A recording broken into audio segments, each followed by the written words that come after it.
What is up, everyone, and welcome back to another episode of History Behind the Horror. I'm your host, Tane. For tonight's video, we're going to be talking about SpringTrap from Five Nights at Freddy's 3. If you guys do enjoy the video and you would love to see more from the Five Nights at Freddy's series, please remember to like and also share this video. It does help the channel out a lot, and hit the bell notification so you always stay up to date when a new video is available. And put in the comment section for what video you would like to see here next on History Behind the Horror. With that being said, thank you guys so much for tuning into this episode, and as always, I hope you all enjoy the video.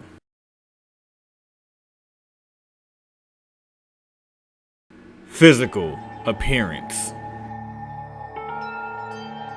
SpringTrap's suit is an early model of a Bonnie suit referred to as Spring Bonnie by Phone Guy on Night 5, and by the girl in the Night 3 minigame of Five Nights at Freddy's 4. He is a heavily damaged rabbit animatronic spring-lock suit of a drab olive color with darker colors on his stomach and the insides of his ears. A great portion of his right ear is missing, with a single red wire sticking out of the stump. SpringTrap's entire body is torn and tattered, with gaping holes exposing caging and wiring throughout, thus making SpringTrap appear much more macabre looking than any other animatronics from any previous installments in the series. His brown, green, and black nose has an irregular, squarish shape due to deterioration. While both hands and feet are attached and generally intact, his legs and entire body is stripped from the mid-shin down, fully exposing endoskeleton metal and wiring. Several finger joints from each hand are missing their suit overlays. The middle and pinky fingers of his right hand are notably missing their fingertips. A single black button can be seen on the middle of his chest. If one looks closely at the large hole in his chest, which is located under his button, there are multiple red lines. His endoskeleton feet appear wedge-shaped, with each sporting 5 toes. As of August 8, 2016, pictures of an early SpringTrap model show his visible endoskeleton torso in a shape of an upside-down triangle. It has 6 ribs that almost act like real ones. It also has several veins drooping on each side. Both of SpringTrap's eyes are properly set inside his head and appear to be pale gray in color. The eyes themselves are larger, more closely resembling those of an animatronic rather than those of a human, as the corpse contained inside SpringTrap is that of an animatronic endoskeleton with the mummified head, innards, and veins. However, the eyes are also deteriorated and printed with nearly visible blood vessels, causing them to look rather eerily human-like. Each iris is black and grayish-green in color with glowing white pupils. SpringTrap has a permanent wide grin as the material surrounding his teeth has deteriorated. In a paranormal-like manner, his jaw can be seen moving, while the mouth from his trapped, soulless body cannot move. In occasions, such as during his second jump scare on Cam 15, his first rare boot, Scott Cawthon's Thank You image, etc. Close examination of SpringTrap and the rare boot images depicting him show that there appear to be human remains within the suit. When viewing the torso and other exposed sections of the endoskeleton, there are chunks of Afton's human innards, while his neck is covered with blood vessels. Rare screens reveal William's mummified head. It is reddish pink in color, with its eye sockets larger than the eyeballs. Its mouth always remains open with crooked teeth and what appears to be a few long strings. The jaw and teeth of the head can be briefly seen during his second jump scare and can also be seen when he's on Cam 15. The corpse's head can also be seen clearly from SpringTrap's early model screenshots. It is revealed in the end of night minigames after completing Night 5 that these are the remains of William Afton after he was killed by the spring locks within the suit. From SpringTrap's render modeling screenshot, William's corpse doesn't seem to have any ears at all, though this may be due to the fact that they will be covered by the animatronic's head regardless. As seen in Five Nights at Freddy's VR, Help Wanted, he also walks and crawls on a limp. The arm joints also appear to be loose, though this may simply be due to the deteriorated conditions of the original suit. Personality. Originally, SpringTrap's personality in Five Nights at Freddy's 3 isn't made clear, as his vocabulary is limited to moaning. As he is simply William Afton reanimated within an animatronic suit, it can be assumed that he retains most of his personality traits. Gathered from his voice lines in Five Nights at Freddy's AR Special Delivery, William Afton is most aggressive as SpringTrap. He also reveals that he does indeed take pleasure in torturing his victim. History. Most other animatronics have endoskeletons and support structures that make it nearly impossible for them to be worn like a suit, without causing serious injury or death, of course. Two special suits, one of them being SpringTrap and the other most likely being Fredbear, however, were created to be a hybrid between the two, an animatronic and a wearable mascot costume. According to Phone Guy's various training tapes throughout the week, the mechanical parts inside of Spring Bonnie were designed to be tightly compressed against the outside of the suit, using spring locks to hold them in place to allow someone to enter and wear the suit.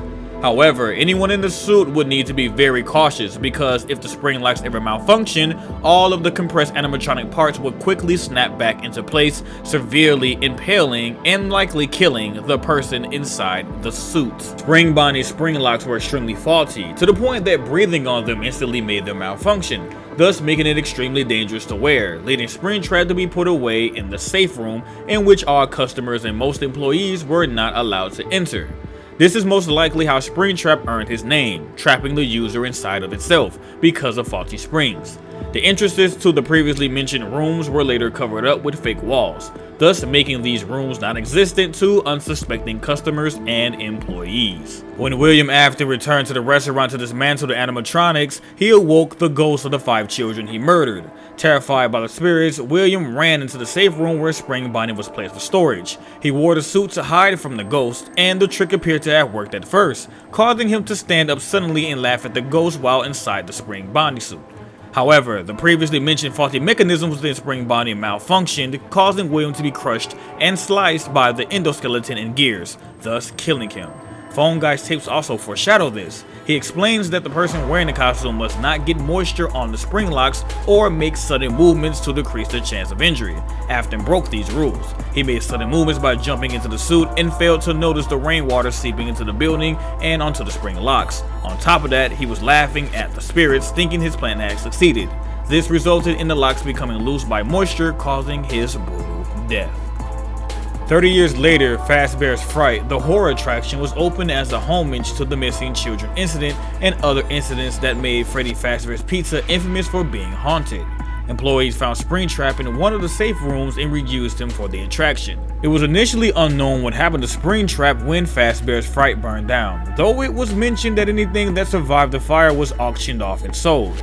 After the completion of Night 6, if one brightens the newspaper regarding the burning of Fazbear's Fright, an image of SpringTrap's head can be seen from the Freddy figurine photo at the right side. SpringTrap was revealed to have survived the burning as seen from the final cutscene in Sister Location, though it was still unknown what ultimately became of him. His ultimate fate was finally revealed in Freddy Fazbear's Pizzeria Simulator. Through unknown means, he left the remains of Fazbear's Fright and eventually ended up in the back alley outside Freddy Fazbear's Pizza Place, where he was salvaged and ultimately destroyed in the burning of the pizzeria, as part of his old friend Cassette Man's ultimate plan.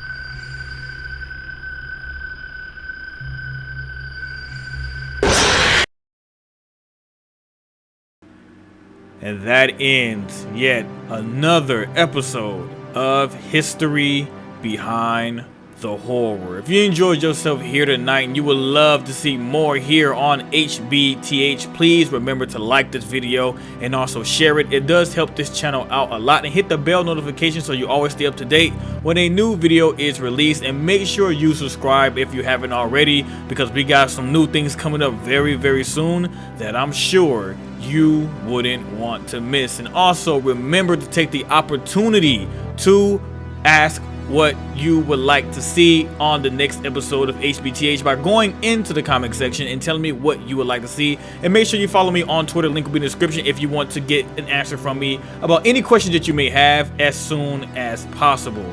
With that being said, thank you guys so much for tuning into this episode.